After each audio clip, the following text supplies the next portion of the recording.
Okay, hi everybody. This one is just a very quick video on where to find the resources to help you with E2 and to show you what each of them is about. Okay, so back into the public drive as we were previously. I'm on public, Nicole Cross, research project and evaluation folder. If you've already copied that folder across to your own laptop, well and good, you'll find it there. Otherwise you will also find the evaluation folder in Teams in the class files so that you can access it from home. So first things in here, there's a quick PowerPoint that I'll run you through in a moment. It's just some guidance stuff.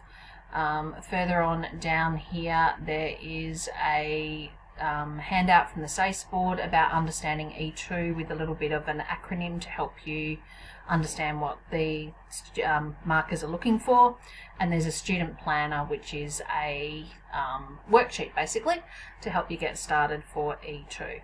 Okay, so let's actually start with that one. So student planner for E2, the Word document down here. We'll open that up and have a look quickly.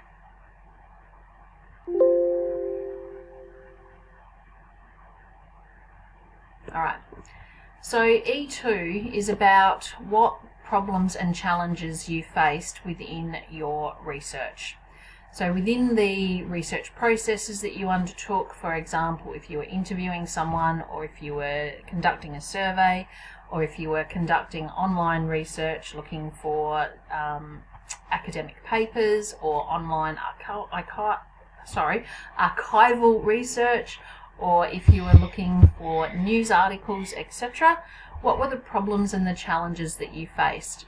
And it could be anything from every time you went to search for news articles, you were being directed to the same 2 or 3 sources. So that might mean that you actually had to change your search techniques or the terms that you were looking for, or you had to use things like the Google suggestions, etc., to be able to change what you were retrieving as far as your information goes.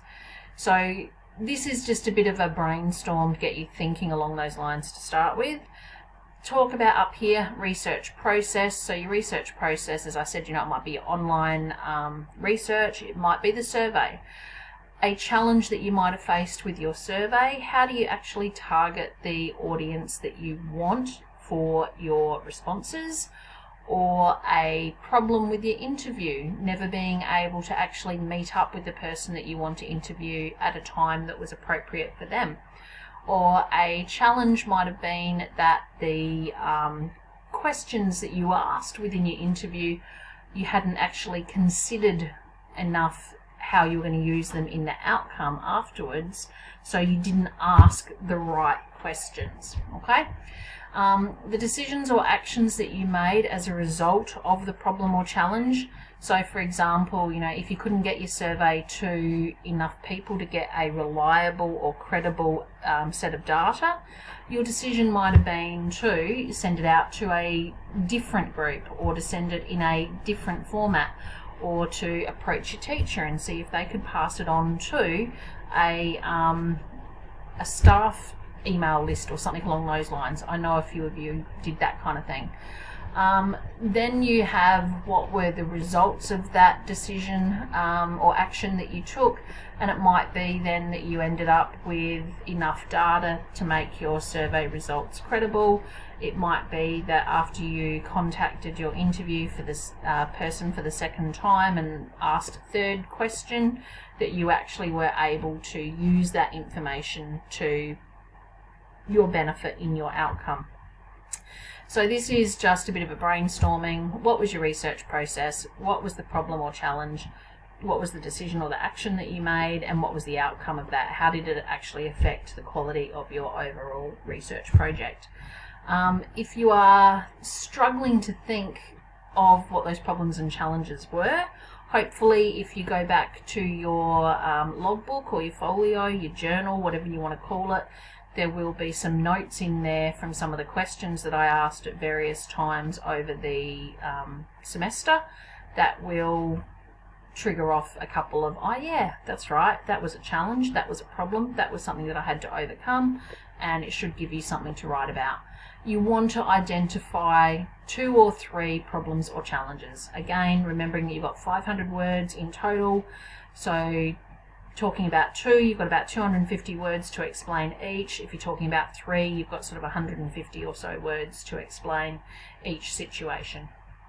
Okay, something else that we have in here is the Understanding E2 poster. Now this is from the SACEboard website. So this is something that all schools and all research project students have access to. Similar to what I was just saying, the SACEboard recommends that you use like this little acronym that they have, SAO, to help you focus on what those most significant decisions and challenges and things were. So you need to firstly describe what the scenario is, like what was the challenge and or the opportunity. Keep it pretty simple. What was the action that you took, or what was the decision that you made, and why did you make that decision? Make a judgment call. Was it a good decision? Can you justify having made that decision? Give a reason, give an example, and the outcome. And that will generally be sort of related to whether or not it was a good decision. So as a result of the decision that I made, the outcome was that, you know, my data was actually relevant, credible, whatever it happens to be. There are down here also a couple of examples of what that might look like. So this is sort of a C grade response where the student has basically described the challenge or the opportunity and they've stated the decision that they've made. It's a very simple judgment. So when conducting my research, I found that my survey was ineffective because I only had a sample size of 10. As a result of this, I decided to approach the Year 10 home group teachers to distribute my surveys in order to increase my sample size. This was a good decision. So they have basically described the scenario, they've described their action, they have said that it was a good decision, kind of included the outcome. It's a C grade response. This next one is a B grade.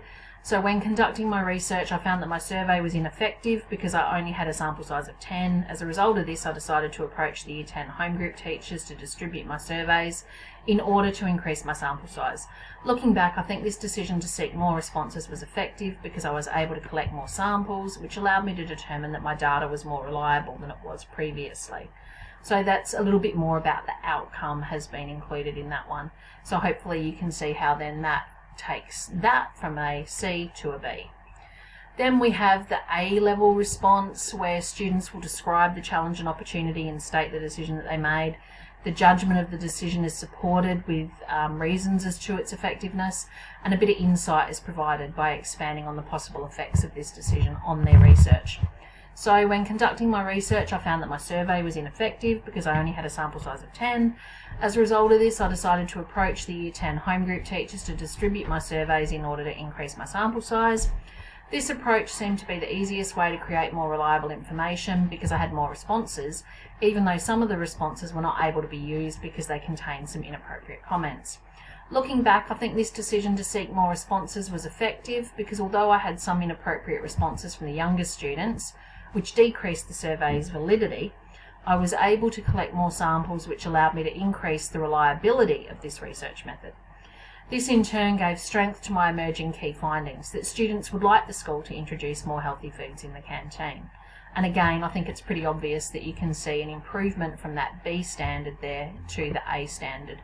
Notice also the use of research terminology in the correct context and the correct way. So we've got talking about surveys validity, we've got increases to reliability, recognising that we've used a research method, etc. Okay? Things not to talk about within this section of the evaluation: time management. It is an issue for everyone and it's not about a research process. Websites being blocked at school, how woefully inadequate the school's internet service is, how you have to hotspot on your own phone all the time, blah, blah, blah. Everyone has those problems. Don't mention them. Deciding on a question also is not about a research process. That's more about what I would expect to find in your folio. Losing work, as much as we feel for you, that is not a SACEboard issue. Okay, the other area not to worry about mentioning is capabilities, because that's not covered by the performance standards in the evaluation at all. That only needs to be mentioned within the folio, and I will talk about that again later on. Okay, so there's that understanding E2 poster, flyer, whatever you want to call it, from the SACE board to help you work out what needs to be in there. Then the only other thing that I want you to have a look at are these couple up here. We've got the planning and writing scaffold. Oh, I think I've already shown you that one, haven't I?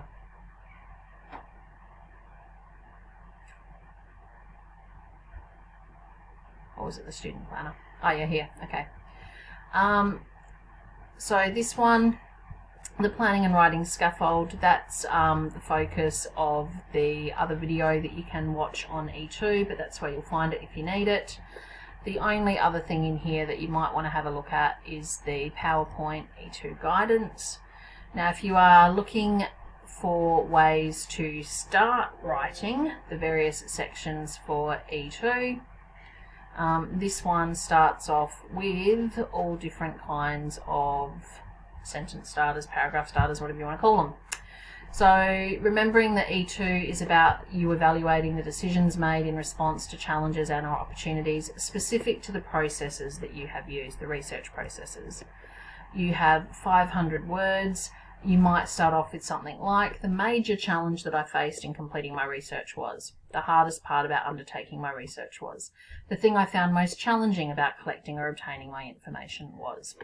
My survey was a particular challenge for me because finding a highly credible primary source was challenging. I had two.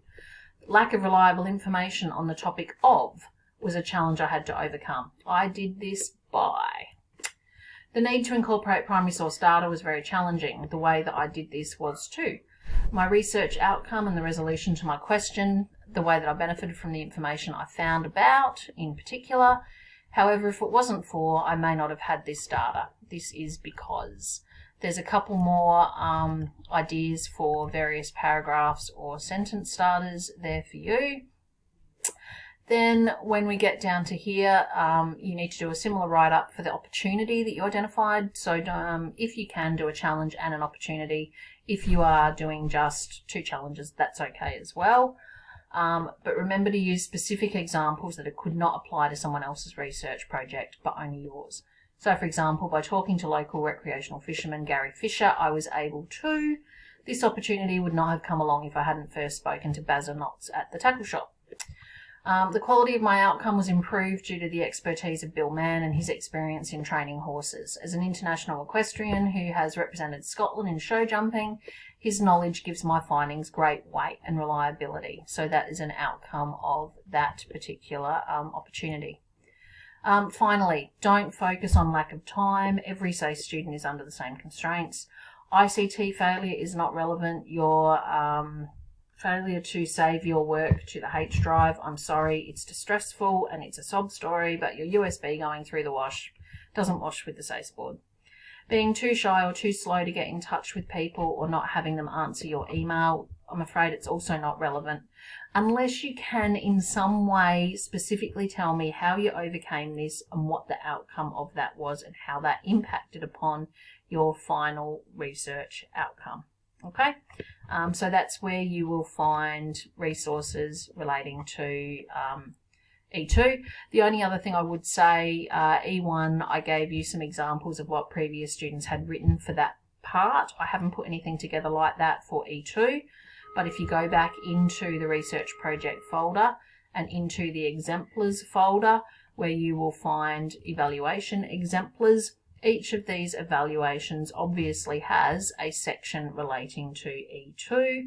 You will be able to open one up, for example, this one, and you should be able to then identify pretty quickly whereabouts E2.